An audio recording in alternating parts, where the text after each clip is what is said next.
तुरिंजा, बस एक शब्द ने पूरी दुनिया हिला रखी है। टोक्यो से जेफ एयरपोर्ट पर उतरी एक हिजाब लगाई हुई औरत जो कि देखने नॉर्मल इंसान लग रही है, इंसानों जैसी है। उनके पास एक ऐसी कंट्री का पासपोर्ट है जो हमारे वर्ल्ड में एडजस्ट नहीं करती। परफेक्ट पासपोर्ट, परफेक्ट बायोमेट्रिक, दूसरी दुनिया से आई है क्या? लेकिन ये सब हमारी दुनिया का नहीं। उनके सारे पेपर एंड डॉक्यूमेंट इतने परफेक्ट थे कि एयरपोर्ट अथॉरिटी कंफ्यूज हो गई। वहाँ पर मौजूद सारे लोगों का ये कहना है कि वो बिल्कुल हम जैसी ही है और थी भी, और बिल्कुल हम लोग सीसीटीवी कैमरा में देख भी सकते। लेकिन जब उस औरत से कहा जाता है कि आपके पासपोर्ट में जो नेम है, पूरा पासपोर्ट वगैरह सब कुछ असली है, लेकिन वो वर्ल्ड में कहाँ पर है? एजेंट की ये बातें सुनकर वो औरत थोड़ी देर खामोश रहती है और उसके बाद कहती है कि शायद लगता है मैं गलती से दुनिया में आ गई है। फिर वो एजेंट से पूछती है क्या ये अमेरिका है? एजेंट कहता है जी। उसके बाद वो इस तरह हिचकिचाती है जैसे उसे यकीन हो गया हो कि वो दूसरे दुनिया आ गई है। इन्वेस्टिगेशन के लिए अथॉरिटीज ने उसको सीसीटीवी कैमरा के अंदर एक सीक्रेट रूम में बिठाया, लेकिन 1-2 घंटे के बाद वो अचानक गायब हो गई। गोली हो गई वहाँ से। सबने देखा कि वीडियो एडिटिंग में फेड जैसी एडिटिंग जो होती है ना, वैसे ही वो गायब हो गई। अब लोगों के मन में सवाल ये है कि ये कौन थी? जिन्नात, एलियन या फिर टाइम ट्रेवल करके हमारी दुनिया में आने वाली कोई औरत? वैसे आपको क्या लगता है? अपनी राय कमेंट बॉक्स में। पूरी सच्चाई जब तक नहीं पता चलेगी, जब तक किसी मामले में जाने से आखिर किसी भी रिलीजन, ये तो सही बात है। डायनासोर के बारे में तू नहीं बता दे किसी भी रिलीजन का यही सेम क्वेश्चन था। इसका जवाब भी उन्हीं ने दिया और वो कहते हैं कि ये सारे रिलीजन, जिस समय सारे रिलीजन वगैरह पढ़े हैं कि जिन लोगों ने रिलीजन्स को बनाया उन्हें डायनासोर की एग्जिस्टेंस का पता ही नहीं था और उन्हें अंदाजा नहीं था कि डायनासोर जैसी चीजें भी एग्जिस्ट करती हैं। आज की डेट में हमारे पास प्रूफ है कि डायनासोर किताब में डाल देते क्योंकि हमें उनके फॉसिल्स मिलते हैं और जब हम इन फॉसिल्स की कार्बन डेटिंग करते हैं। And for your information, carbon dating basically एक तरीका होता है जिससे हम पता लगा सकते हैं कि फॉसिल्स कितने पुराने हैं। तो इस मेथड से हमारे पास एकदम ठोस सबूत आ जाता है कि हाँ डायनासोर्स हुआ करते थे। मेरी तो ये थ्योरी है कि रिलीजियस बुक्स कोई हिस्ट्री बुक्स फेक, सारे की सारी फेक है, इसमें सब कुछ मेंशन है। आपको क्या सोचना है? कमेंट में जरूर बताना। यह है वो देश, यह है वो देश माँ कहा जाता है, लेकिन वही नदी सबसे ज्यादा गंदी की जाती है। यह है वो देश जहाँ नदी को बस नदी माना जाता है, पर उसे इतना साफ रखा जाता है कि लोग उसे पी सकते हैं। सही बात है, ये सच्चाई है इस देश की। जहाँ मंदिर पहले बनता है और यूनिवर्सिटी और हॉस्पिटल बाद। यह है वो देश, 30 करोड़ देवी देवताओं वाला देश, जहाँ हर दिन गरीब के साथ अत्याचार, महिलाओं के साथ दुष्कर्म होता है। और ये है वो देश जहाँ कोई देवता नहीं, फिर भी सब खुशहाल हैं क्योंकि वहाँ इंसानियत जिंदा है। यह है इंडिया, जहाँ ये बकचोदियों का देश है, बकचोदों का। एम्बुलेंस को बाद में रास्ता मिलता है।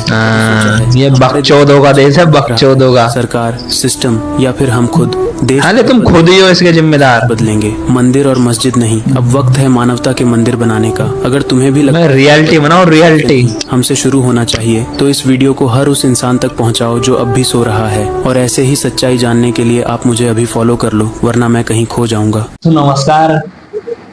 नमस्कार, मैं अंधभक्त। आज मैं आपको ऐसे योद्धाओं से मिलाऊंगा जो भीषण गर्मी में पानी बचा करके इस पूरी दुनिया पे एहसान कर रहे हैं। ये है चिंटू, पानी की कमी को देखते हुए 1 लाख जादुई शक्तियों वाले और जड़ी बूटियों वाले गोबर से स्नान कर अपने शरीर। भक्ति की भी कोई कसर होती है कोई? मेरा मुंडी ठंडा हो गया। और ये अभी अंडे में से निकला पिंटू है जो कि गौ माता के मूत्र से स्नान कर शरीर कर रहा है, दोनों को धोने में लगा। स्नान के बाद अब बारी है कुछ खाने पीने की। तो ये है बट बच्चू नाम का प्राणी जो कि दही को भैंस की पूंछ से खाकर इस बात का सबूत दे रहा है कि अगर समय पर नौकरी और छोकरी दोनों ना मिले तो दिमाग हिल जाता है, कुछ ऐसे बिगड़ ही जाता है। इसके इसी हफ्सीपन को देखते हुए हालांकि भैंस भी अपनी इज्जत बचाने के लिए आगे नजर आ रही है। ईश्वर भैंस की रक्षा करे और इस मंद बुद्धि को बुद्धि दे। आपने ये खबर सुन ही ली होगी कि जिला कन्नौज के ग्राम सलेमपुर सौरिक में आगरा लखनऊ एक्सप्रेस पुल के नीचे बाबा खाटू श्याम निकले, लेकिन ऐसा कुछ नहीं है। बाबा कभी गंदे नाली के पानी में आ ही नहीं सकते। आस्था और अंधविश्वास में बहुत फर्क होता है और यह सब अपने भगवान का मजाक खुद उड़ा रहे हैं। वहाँ जाकर हैरान तो मैं इस बात पर हो गई कि औरतों पर देवी देवता चढ़ रहे थे। हमको एक बात बताओ, जब इन औरतों पर अत्याचार होता है तब उन पर देवी देवता क्यों नहीं आते? और दूसरी बात, वहाँ पर दान पात्र पहले से रख दिया गया ताकि लोग आए और उनके बाप के पैसे जो दान पात्र रख दिए हम लोगों ने। कन्नौज के लोगों की बुराई नहीं है, बल्कि यह दिखाती है कि हमारे समाज में आज भी कितने लोग अंधविश्वास में फंसे हुए हैं। अंधविश्वास के बीच फर्क समझना होगा। अंधभक्ति है।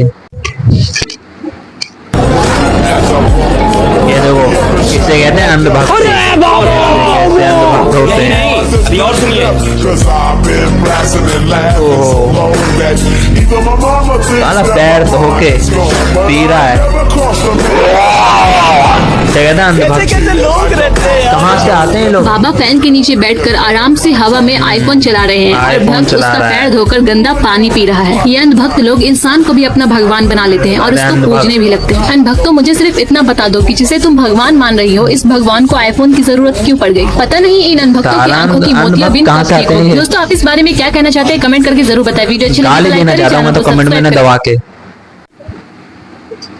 1966 के वक्त वैज्ञानिकों ने एक एक्सपेरिमेंट के तौर पर एक रूम के अंदर 5 बंदरों को रखा। वहाँ एक सीढ़ी रखी और उस पर कुछ केले रख दिए। जैसे एक बंदर उस केले को लेने ऊपर चढ़ा, वैज्ञानिकों ने बच्चे बंदरों पर ठंडा पानी डालना शुरू कर दिया। नीचे आया, पानी रुका और जब दूसरा बंदर ऊपर चढ़ा तब फिर से ठंडा पानी गिरना शुरू हो गया। अब जैसे ही कोई बंदर सीढ़ी पर चढ़ने की कोशिश करता है, उसे सब बंदर मिलकर मारने लग जाते हैं। वैज्ञानिकों ने उनमें से एक बंदर को निकालकर वहाँ दूसरा बंदर रखा। नए बंदर ने भी ऊपर चढ़ने की कोशिश करी, उसे मारने लगे। नए बंदर को बस इतना समझ में आया कि ऊपर चढ़ने से मार पड़ती है। वैज्ञानिकों ने दूसरा बंदर भी बदला, उसने भी कोशिश करी और उसे भी मार पड़ी। अब एक के बाद एक सारे बंदर बदल दिए गए। वैज्ञानिकों ने पानी बरसाना बंद कर दिया और अब किसी को नहीं पता कि ऊपर चढ़ने से क्या होता है और ऊपर चढ़ने वाले को क्यों मारा जाता है। लेकिन परंपरा ये रिवाज बन चुका था, इसलिए उनमें से कोई भी बंदर नहीं ऊपर चढ़ना चाहता था और नहीं किसी और को चढ़ने देना चाहता था। हजारों साल पहले कोई प्रथा बनी होती है, कोई रीति रिवाज होता है जिसके पीछे कोई ना कोई वजह होती है, लेकिन वो वजह होने के बाद किसी में इतनी हिम्मत नहीं होती है ये पूछने की कि हम क्या कर रहे हैं, क्यों कर रहे हैं।